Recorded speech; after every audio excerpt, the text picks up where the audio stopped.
Hi all, welcome back to Rama Reddy maths academy.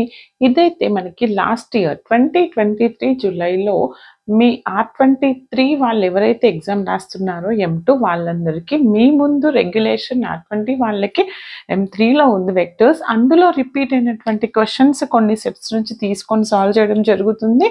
ఈ question ఎలా అడిగారు అని అంటే మీకు చూడండి అమ్మా, prove that del square of r power n is equal to n into n plus 1 into r power n minus 2 అని prove చేయమని ఇది మీ క్వశ్చన్ పేపర్లో ఉంది. కానీ దీన్ని ఇంకెలా అడగొచ్చు అంటే del square r power m, n ప్లేస్లో ఎం ఇచ్చి అడగొచ్చు. Okay, this is fine. అలా కాకుండా దీన్ని ఇంకా ఎలా అడగొచ్చు అంటే prove that div dot grad r power m is equal to m into m plus 1 అన్నా కూడా ఇదే క్వశ్చన్. మరి మేడం ఇక్కడ డెల్ స్క్వేర్ ఉంది, ఇక్కడ డైవ్ ఉంది అంటారు. మనకు తెలుసు కదా, డైవ్